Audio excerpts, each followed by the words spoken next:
This is UMass basketball. I know this. I'm the most animated coach that you've probably ever seen in my team. Thompson in the front court. Thompson will lay it in. And one. Hey, he's just being Frank. That is right. It is time for another episode of Just Being Frank. We are here on campus. The team has arrived. Guys are into the flow of things. We've got head coach Frank Martin. My name's Jay Burnham, voice of the Minutemen. And coach, how's it feel, man, getting everything kind of into full swing? And you've got these guys around the Champion Center day in and day out. The Grinch that stole Christmas is back. It's that time. Like when I transform myself from this happy, jolly summer guy to like this mean, just rude, loud, obnoxious, upset human being. I'm all the above what I just told you, Jay, because I ain't seen you, Jay. I ain't seen you. I didn't know where you were. Helmet time. Oh man, nah, man, it's great, man. I'm happy September's here, and I've got an enthusiasm for our group. I say this all the time, and it's I think in the present moment in time, myself included, we spend too much time sometimes worrying about all the things that we don't have, because of changes or whatever it may be. And when you run around worrying about what you don't have, you live like a frustrated life. When you really, really worry about what you do have, you tend to really, really enjoy the ride you're on. And I come in here every day and I see, from our staff that stayed, Brett Nelson got an opportunity and Matt Figure comes in, but the rest of the staff's been intact. Yep.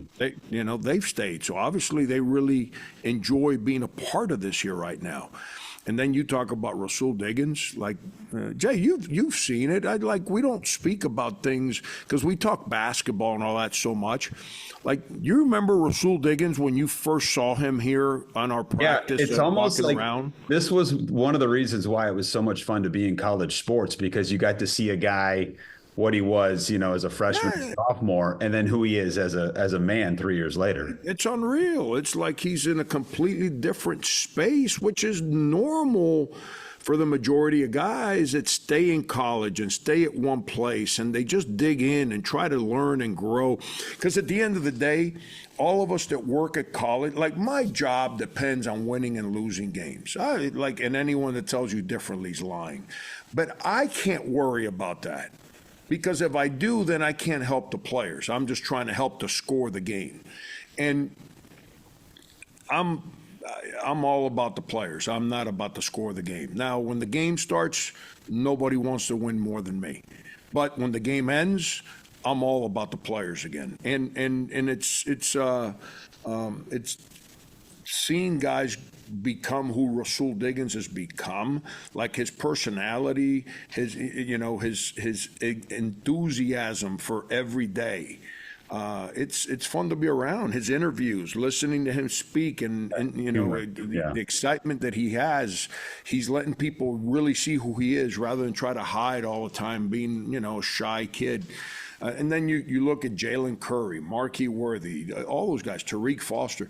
They're all better than they were at this time last year as a human being, as a player.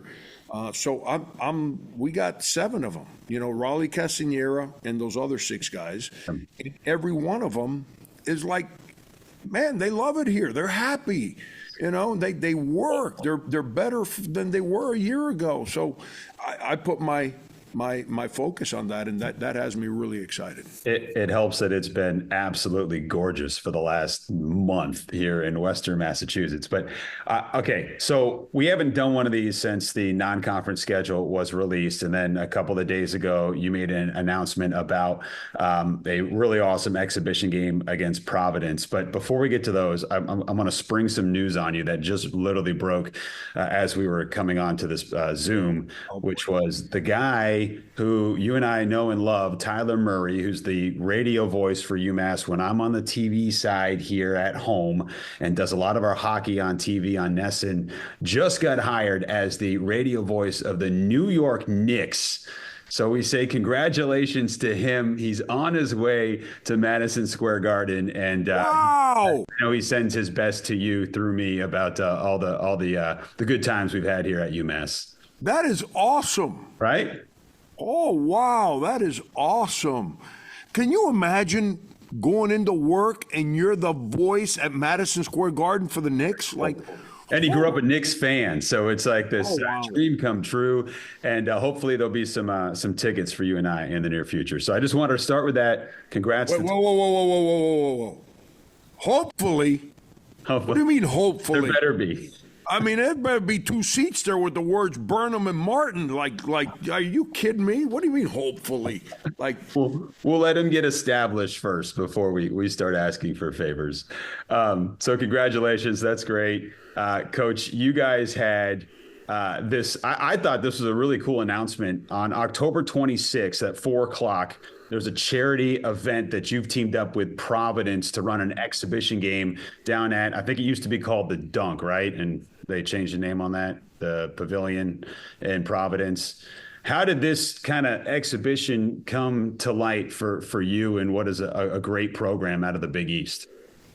Yeah, I mean, Kim English, like I remember the day Kim English stepped foot at Notre Dame Prep up in Fitchburg, you know, and he comes from Baltimore, and you know, and I that's an area of the country I've always recruited really hard, and then he came in as Michael Beasley was leaving.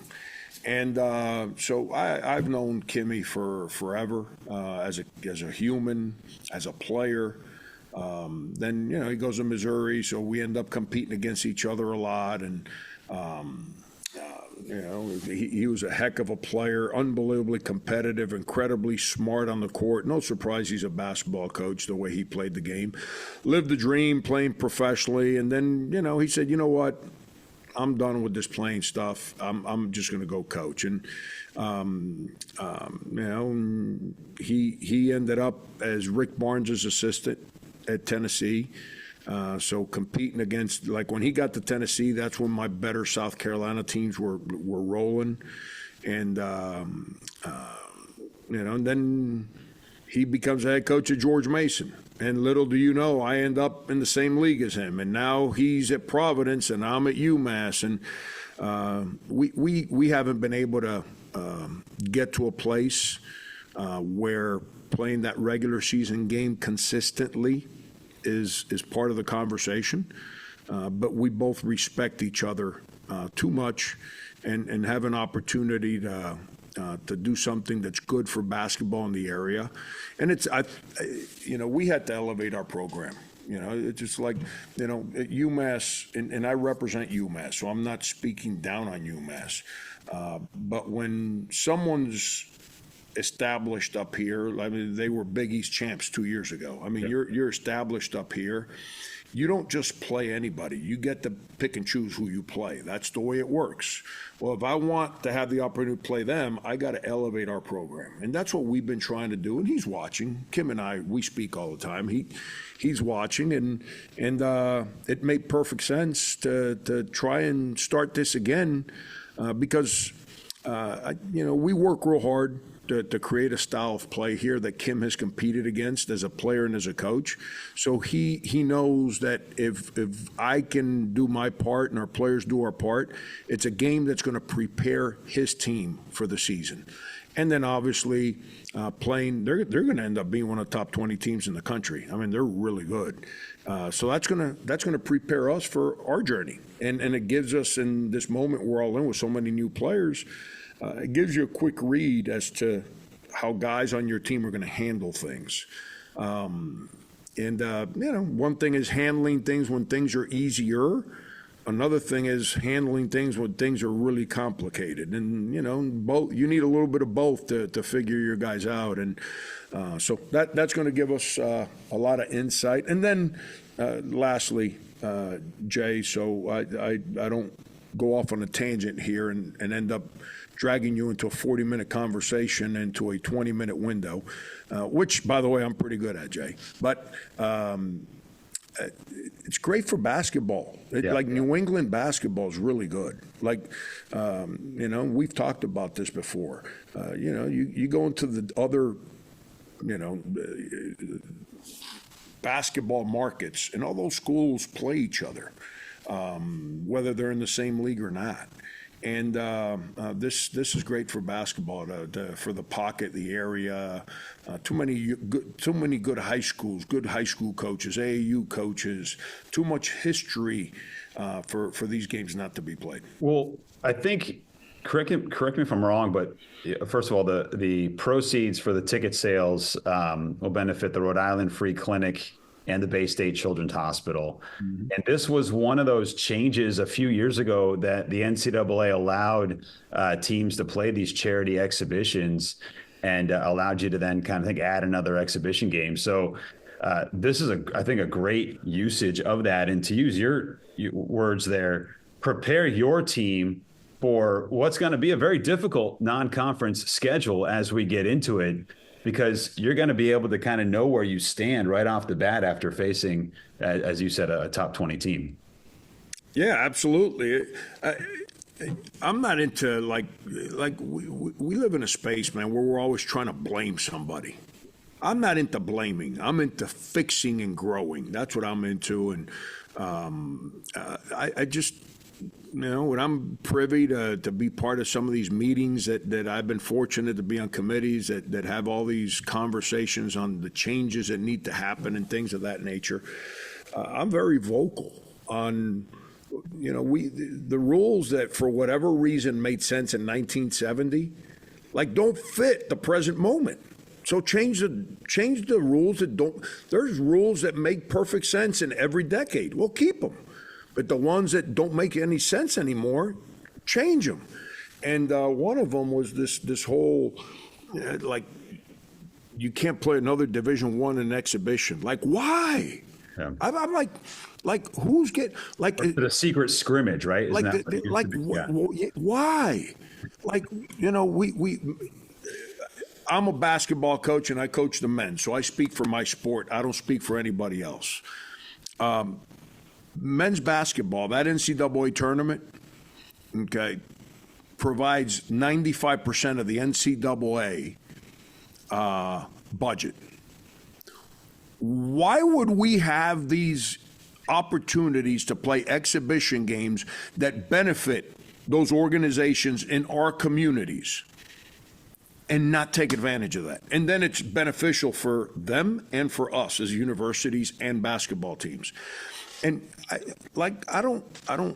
there's things that make no sense to me. That was one of them. I've been very outspoken about that. Heck, John Calipari and I have talked about trying to create off-season, because, most sports are either fall or winter. Basketball overlaps both. So the teams that are false teams, other than football, they have winter and spring scrimmages against other Division I's, and vice versa. Baseball has scrimmages in the fall, but they play their season in the spring. And since we're a two-semester sport, we don't have those same opportunities. So John and I have been very passionate about trying to get us to play a couple of exhibition games in the summer. Just, there's opportunities because of TV windows. There's only so many sports being played in late July, early August.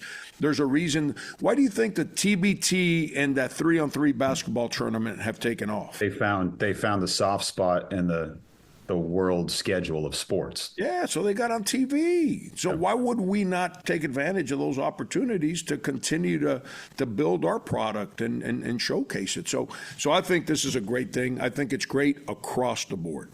October 26th, 4:00, down in Providence. That'll be the exhibition game. And then your season actually starts in earnest on Monday, November 4th, here at home against New Hampshire. But I want you to kind of take a step back and look at what has been announced for the non-conference. The conference schedule has not been announced yet. What are your kind of high level thoughts when you look at this schedule and the non-conference slate? That I probably need to go to the top floor of Southwest and jump. It's that's the way it should be. It's hard. Yeah. It's hard. It's if you look around the country, and listen, I'm not into telling people what they should do. It's not my deal. I've never been a big believer in forcing people. We're all different. We have to schedule as to what fits how we want to do things in our programs. I think for UMass, we have to schedule really good teams in the non-conference play. It's the greatest years of UMass basketball from attendance, excitement, attention. Their non-conference slate had a bunch of really good teams on it. That was earned over years of work. And I think it's something that we have to do. And being able to play, like the fact that we get to play, I tell people all the time, like, I get it. I've learned UMass more than any time in my life over the last 2 years. But I knew what UMass was about before the last 2 years. If you were to ask me, a guy from somewhere else, I would have said UMass's basketball rival was Temple. Like, I could be right, could be wrong. I understand that Rhodey and some of these other schools closer by have been playing for longer periods of time. But that rivalry that was created with Temple, that thing was powerful. And the fact we get to play Temple again, I think that's awesome. Yep. The fact that we get to play an ACC school, I think that's awesome. Florida State's probably won more ACC games in the last 10 years than maybe top 3 or 4 in the ACC. The level of winning that they've had over the last 10 years. So we get to play one of the premier ACC schools, and we play them in our backyard.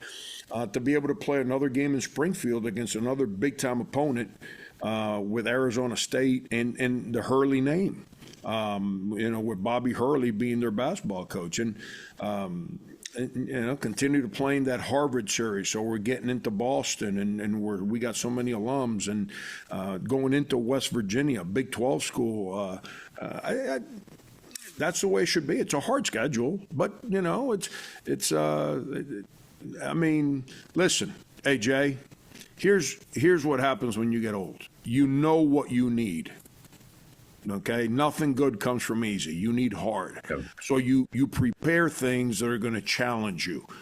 Then you sit around and you're like, why did I do this? Because you got to go through it. But you understand that by the time you get to the finish line, gonna help you. You're going to be challenged. It's going to be exhausting. Your metal is going to be like tried to be cracked. But you got to learn how to depend on others and hold your ground and overcome, which is what helps you grow. And that's what we're trying to do right now. I think, and this is also a part of the Ryan Bamford formula, director of athletics, where there's the regionality component to it, which is incredibly important around here, and the difficulty that you've been able to amass. And so before you even get to the Hall of Fame tip-off down at Mohegan Sun, which again is a great opportunity for fans. And last time we played in that arena, it was against St. John's and UVA 4 or 5 years ago, pre-pandemic. And the crowd was electric. And so I can only imagine there should be a little more excitement this time, especially with those particular opponents. But you go at West Virginia, and then you've got the game in Long Island against Louisiana Tech. Who, by the way, they're really good. Not a bad team. No, they're really good. Their coach was Kelvin Sampson's assistant, and he and I have become friends. I didn't want to play him. Because it's going to be like playing a mirror image. It's going to be like a rock fight out there, but that's why we're playing it, because it's going to make us better. And sorry about that. Get them up into the Northeast, which is another aspect of kind of your strategy here. And then you've got the team from Long Island, Hofstra, coming to the Mullins Center. So that's all before you get to the Hall of Fame tip-off. You're going to know a lot about your squad by the time that game against Temple on November 23rd comes around. Absolutely. And you have to challenge your team's style of play. Like at the end, the bottom line, I don't care what league you're in, you're preparing your team to compete in your league.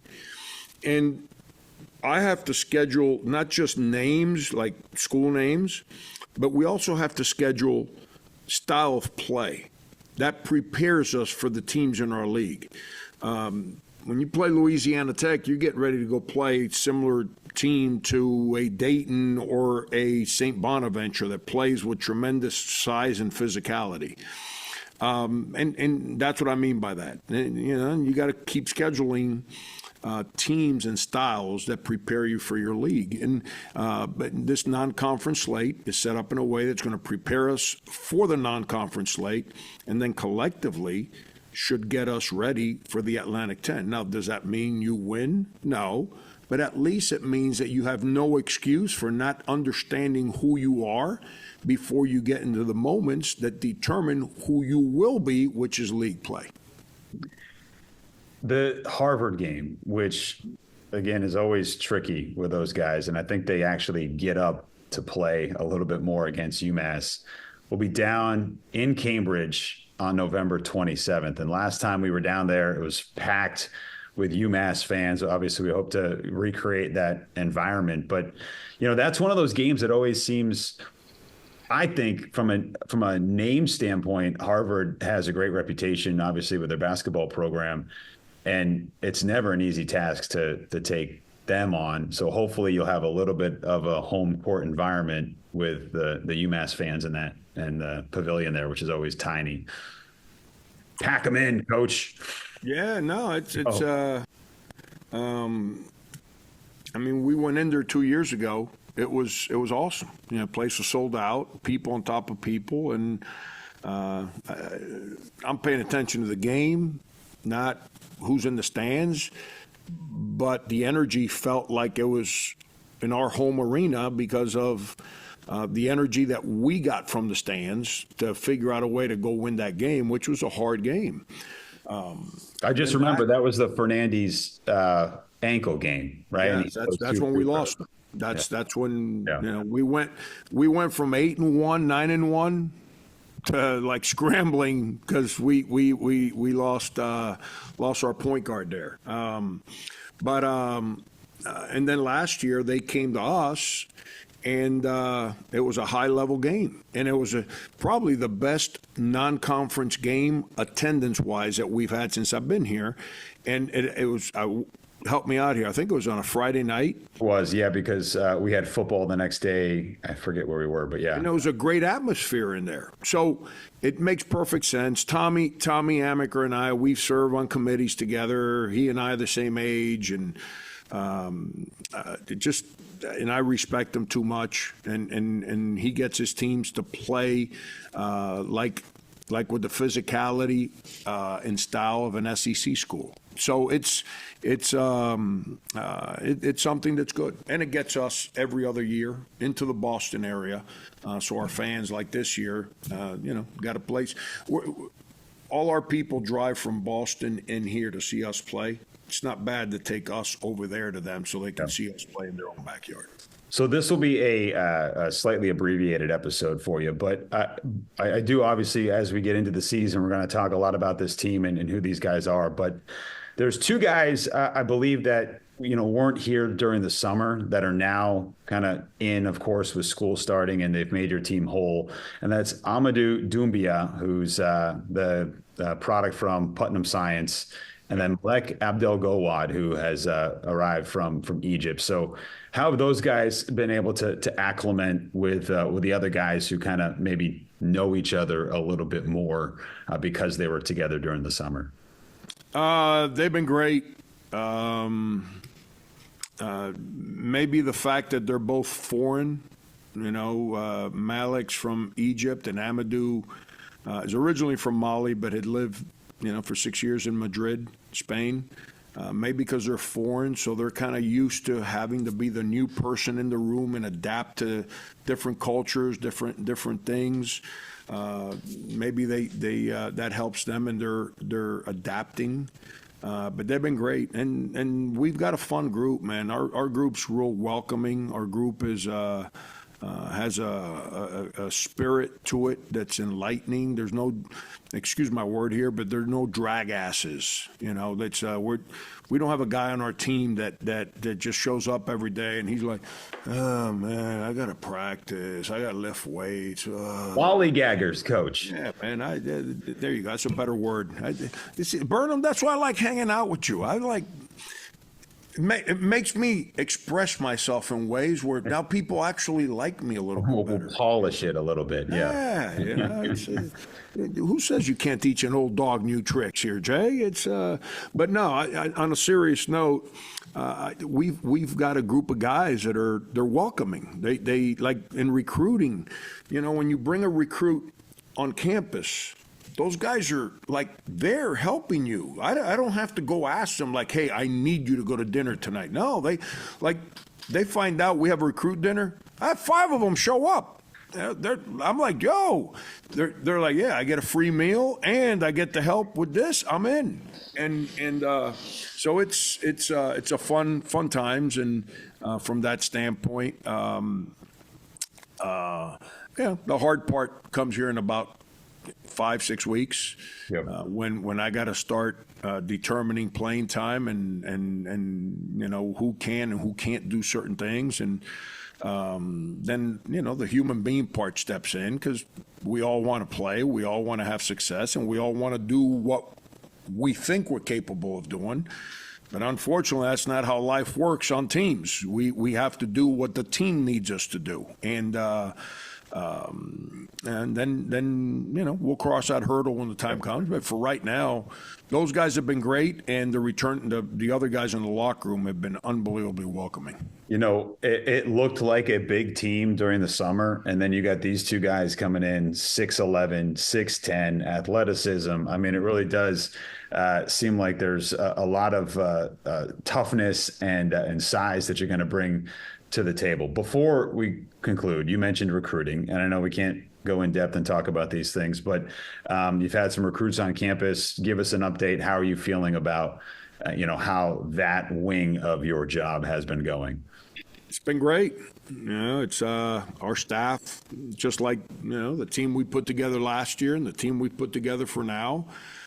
We've got some high quality players, some really, really good players, and we've been able to continue. Yeah, the thing with recruiting is real simple, Jay. You go in and you recruit. Sometimes you get them, sometimes you don't. But if you handle that moment of recruiting the right way, it creates a relationship. Whether it's with the young man, the parent, the coach, the uncle, whoever, and now it's up to you. Like I told my son, he's had 5 or 6 interviews, and none of them panned out for a job. And I told him, I said, you don't like go home and say, the heck with those people. No, on the contrary, 5 or 6 people actually gave you the opportunity to interview. Now it's your job to maintain and build a relationship. It's not their job to build a relationship. It's your job. You're the one that needs the job. And it's the same way here in recruiting. We've built relationships that I had some from my previous stint. And just I've been a head coach for so long now. And then our staff and we've built new ones and rekindled old ones. And we're starting to get recruiting to a really good place. And, we got some good recruiting news coming here any day now. And the level of player and the level of human being that we're recruiting right now gets me really, really excited. It's awesome. And, to kind of your point about relationships, even if, say, something doesn't work out with the way the transfer portal is, I know this has happened with guys you have on this team where you say, hey, I have that pre-existing relationship with that person and their structure of family, and they remember how you handled things, initially, and that impression that you make, when you first are recruiting them when they're coming out of high school. So it comes full circle. Yeah, Matt Cross, think about that one. It's Matt's recruitment came down to us as South Carolina and Miami, and he went to Miami. I didn't get mad. Like, was I disappointed? Yes, but I wasn't mad. I mean, he's got to do whatever he thinks is right for him. He can't do what he thinks is right for me. I'm the one recruiting him. And but the relationship was the way it was handled on both sides was the right way. And little do you know, 2 years later, I'm at UMass. He's looking for a school, and because of the way that relationship was always handled, it became an easy decision for me and him. Now you hit fast forward 2 years after that, guy leaves here as a first-team all-league player and helps us, turn the program around, win 20 games, and yada, yada, yada, all the other stuff. That's what it's all about. Yada, yada, yada. You don't yada, yada, yada 20 wins in a first. Yada, yada, yada, yada, yada, yada, yada, yada. Like, Coach, let's do this again next week, shall we? Are you sure? Yeah, well, we got to find some time for you, but yeah. Like, you've got time for me. Wow. Wow. You just threw me under the bus. Like, wow. Here. You got all these guys. You're trying to juggle all sorts of things. You got the backyard, which is starting to come into full form, right? The whatever you're doing in that, is it, have you got the Wait till I bring Burnham to that backyard that my wife had designed, and I start that little fire in a beautiful fall New England night. Man. And I pour you one of those kind of like one of those adult brews, like an old fashioned, maybe. There you go, Burnham. Oh, Coach, always a pleasure. Congrats on the schedule, and I will talk to you next week. Okay. Thanks, Jay. All right. He is head coach Frank Martin. My name is Jay Burnham. This has been Just Being Frank. We'll see you next time.